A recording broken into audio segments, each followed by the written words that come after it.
Hi, this is Charles Hoskinson broadcasting live from wild and weird Austin, Texas.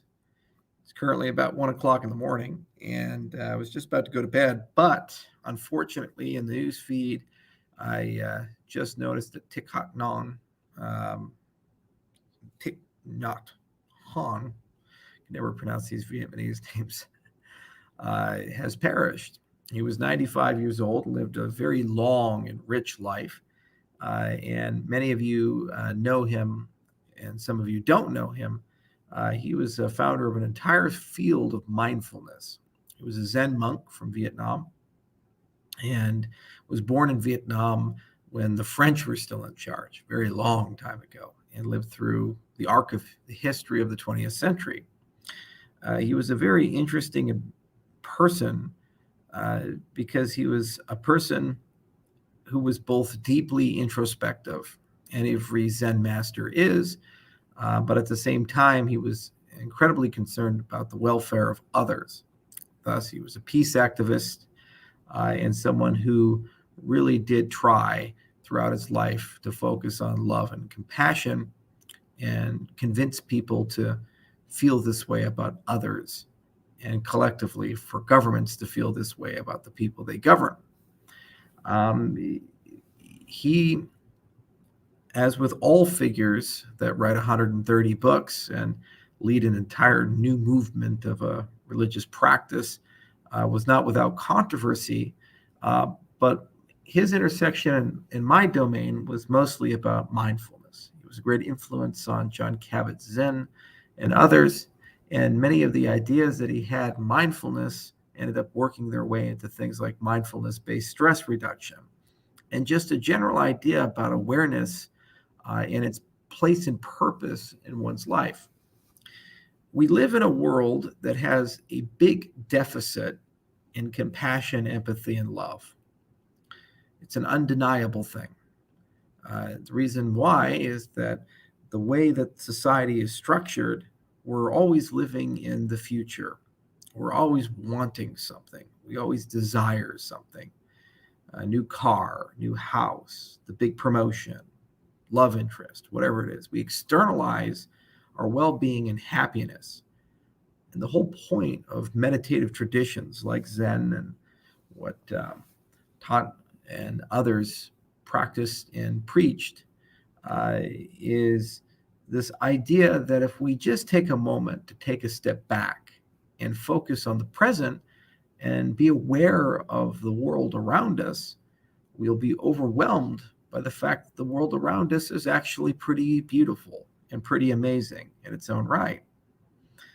There's a lot of value in having people who have that mindset and perspective and can teach people how to adopt that in a small way or in a big way in their lives.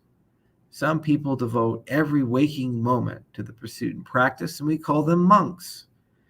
Some people just try to find 5 minutes or 10 minutes each day. And it can be something as simple as turning off the phone and spending time eating a sandwich, or meditating in the morning, or watching a sunrise or a sunset, and just enjoying the colors and trying to understand them, internalize them, carry them with you day after day. I hope that people find a way to find the time, to make the time to do these things. I did, and it made my life immeasurably better. There really is a lot of special stuff. It's a tough day today in the markets.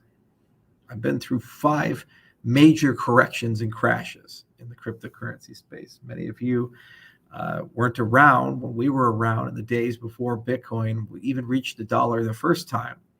And we watched it go all the way up to 30 and then down to 4. And then from 4 to 250, 250 to 80, 80 to 1200, 1200 to 250, 250 to 20,000, 20,000 to 4,000, 4,000 to 64,000. And now we're back down. A lot of ups and a lot of downs. It's tough, especially if your whole mindset is your well-being, your health, your happiness, your lifestyle is totally dependent upon it reaching some arbitrary number. as an industry as a whole. Somehow liberation will come, happiness will come. It's not true, no matter how much you really want it to be. It has to come from somewhere else. And it comes from the awareness of the things around you. Today was a good day. I spent the day talking to the colossal guys about things as crazy as resurrecting the woolly mammoth and how that interfaces with the cryptocurrency space and what we potentially could do to help them along in that mission. I couldn't help but notice that we were in a room where history was being made.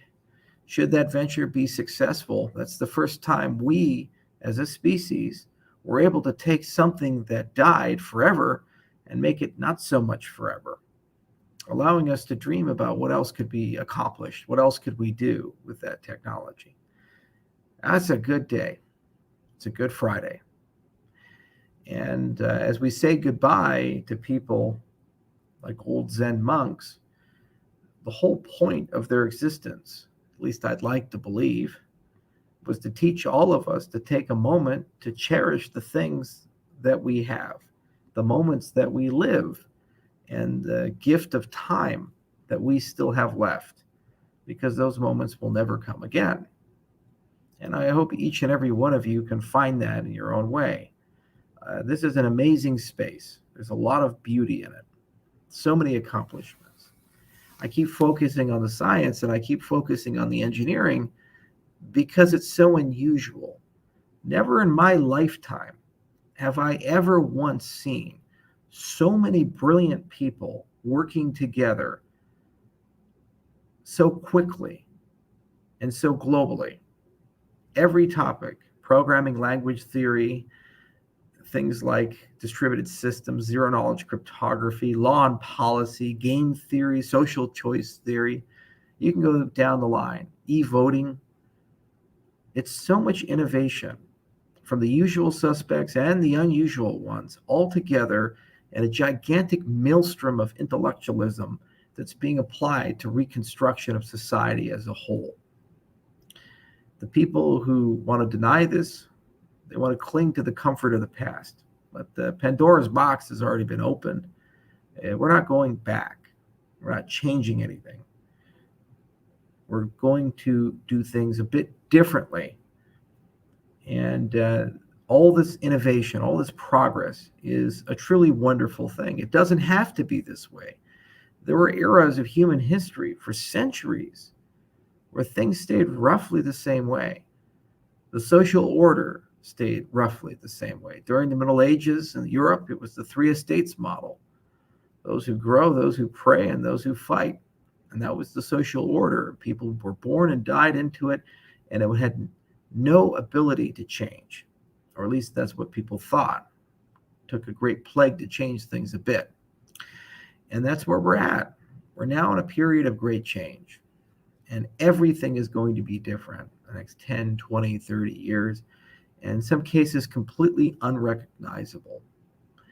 So the point of these practices is to take a step back and enjoy the things we have today and love them, internalize them, because that then gives you the means and courage and capability to face the future tomorrow, regardless of where it takes you.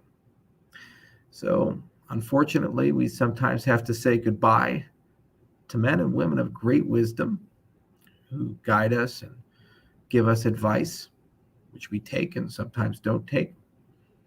But then we can always take solace in the fact that tomorrow someone will be born who will also one day give us great wisdom. And if we live long enough to listen, then we too can enjoy it with them. So it's late here at night. Thank you guys for listening. I just wanted to make a quick video to wish the great monk well. And I hope you all have a wonderful day. Be back in the office tomorrow. Cheers.